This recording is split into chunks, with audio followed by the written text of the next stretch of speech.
guys, welcome back to my channel. My name is Maya, and in today's video I am going to be showing you it's actually a requested video, how I do the pan pastel background and fix it with satin glazing liquid.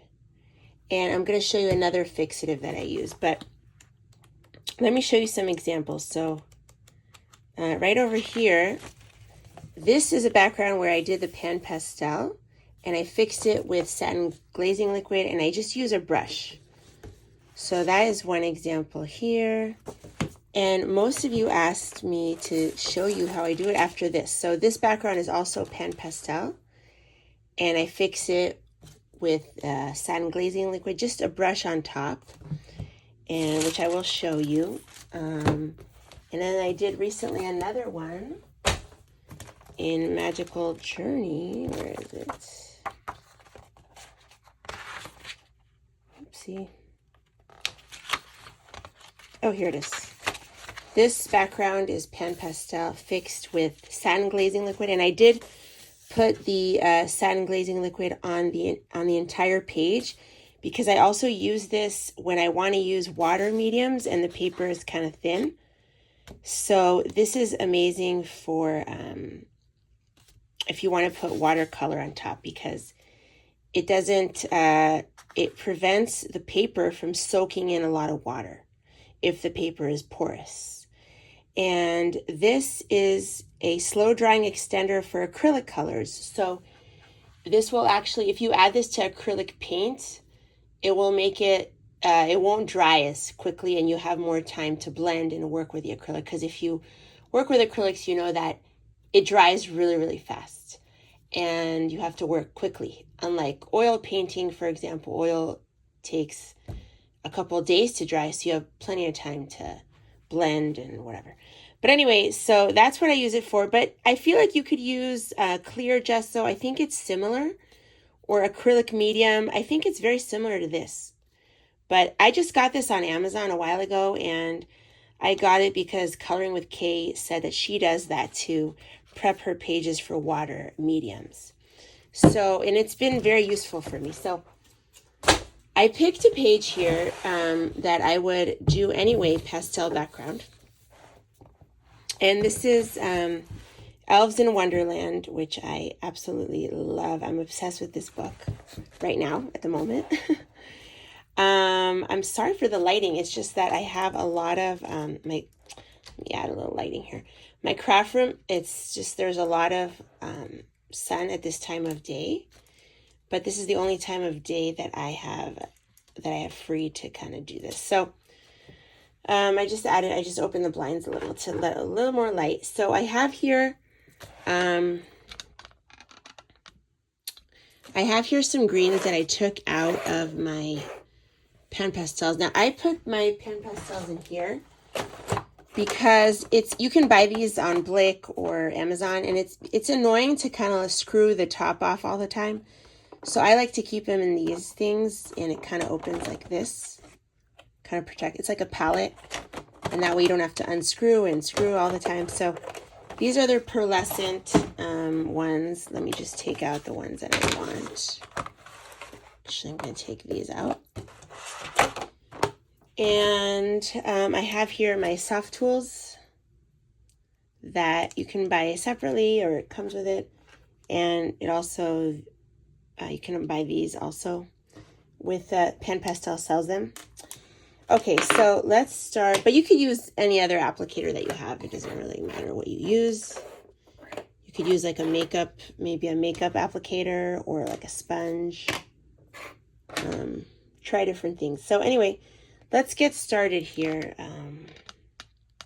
So I think what I'm going to do first, let me just make sure that I'm in frame. Yeah.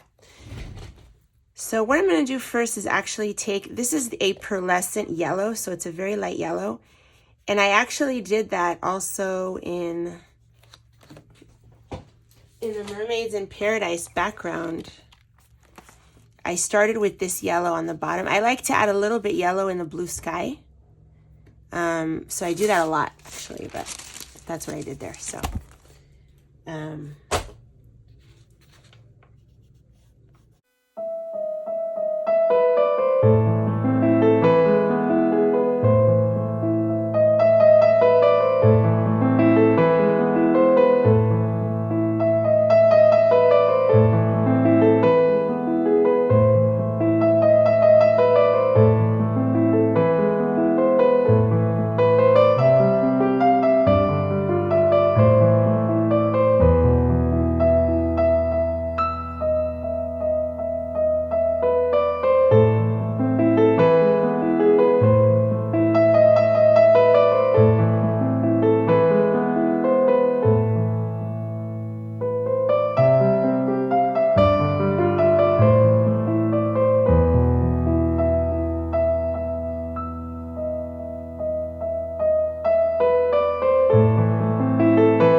Okay, so we're back. So at this point, because I haven't colored anything else, I could use this. This is a non-toxic fixative for pen pastel, or it could be, it said oil pastel, colored pencil. Oh, looks like a lot of other things too. That's awesome. So it is a fixative, and it's a workable fixative. You can do it while you're working and keep working. But it is very watery and it warps the paper a lot. So I still like it. I do use it. But for this purposes, I'm going to show you how I'm using this. Because this you just spray. So it's pretty self-explanatory. But this one, people asked me to show. So I'm just going to show you. So I just put a little bit. Now, people ask me, doesn't it move the pan pastel when you're going over it? Yes, it does move it a little bit. But you know, not that much, and I don't mind, you know. So, and I'm gonna add pencil anyway a little bit to this background. So, but you could just leave it like that. You don't need to. But I will add just a little bit at the border, and you know, just to kind of clean it up a little bit. So I have my brush here, and I'm just, and I don't mind if I go on top of the flowers a little bit because I'm probably going to use watercolor pencil anyway. Now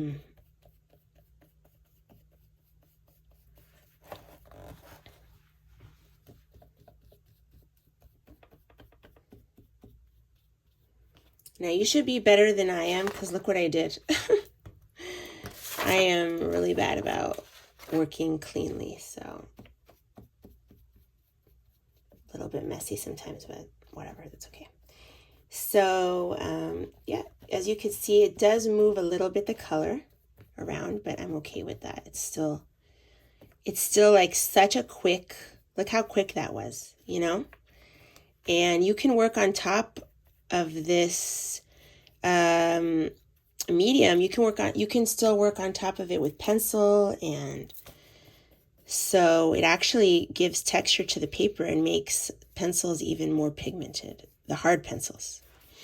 I don't know about Prismacolor, how well it would work on top of this medium, but I'm sure it wouldn't be bad either. So that is it. Look how quick and easy that is. So I let that dry, and now on the camera it looks a little bit, you know, a little bit splotchy, but in real life it looks even better. Yeah, that's it. And then I put my thing in the water, my brush. Now I might do a base here of pan pastel as well because there's a lot of water. But I just wanted to show you that background and how easy that is. I forgot to mention, because I sped it up and it cut off the talking, I decided not to go for a blue sky. I kind of wanted a swampy feel. Because also this is going to be blue. The water is going to be blue. So, and then later on, you know, I'm going to go in with pencil, and you see how like there's some areas where it's not enough color. I'm going to go in and add with pencil. So that's just to cover like the big area. You know what I mean? And I wanted to show you, where I used this. Here I put pan pastel after I already had colored this. And I fixed it with this. So I had to be careful not to kind of go on here. But yeah, I fixed it with this. And as you can see, it warps it a little bit. So I don't mind it that much. But yeah, it warps the paper because it's really watery. This is mostly water. That's why. So just keep that in mind. And yeah, I got this on Amazon, and this. Both these I got on Amazon. But I think this you can get at any art store, like not like a craft store, but more like an art store. Maybe they might have it at a craft store too, I don't know. But I wanted also to talk about how you don't necessarily, these are my pan pastels, which I collected over time. They're very expensive, so you know, some of these colors came in a set. I think the set is more economical. If I could go back in time, I probably would get the landscape set. That's not what I did. I got the regular like primary set because I thought to myself, you know what, I'll mix what I want. But honestly, I'm too lazy to mix. I mixed a little bit in this video. I don't know if you can tell, but But if I could go back, I would probably get the landscape set first. And then, you know, build on that. Because those are the colors that I personally like to use the most. But I wanted to say that you don't necessarily have to have the pan pastel. This is just a cheap, like, makeup. It's basically the same pigment. This might be a little bit less pigmented. I don't know. We can actually try. Let's just try one here. Yeah, it's a little bit less pigmented than the pan pastel is very pigmented. But if you don't have that, you could just start with this, you know. Like, I got this at Marshall's. Look at these colors. This looks like an art set, but it's actually supposedly an eyeshadow set. But I got like this at either Ross or Marshall's for like $4, you know. And you could just start with that. Like, you don't need to start with pan pastels. So they're less pigmented, as you can see, than the pan pastel, but you can still create a really nice soft background with this. So if you want to just try it out, I would start with just a cheap makeup, like a makeup palette. Or if you have even makeup at home that you're not using, you could probably try that. So, yeah, that is all I have for you guys today. I hope you enjoyed the video. And put that in there. And I will see you guys in the next video. Bye, everyone.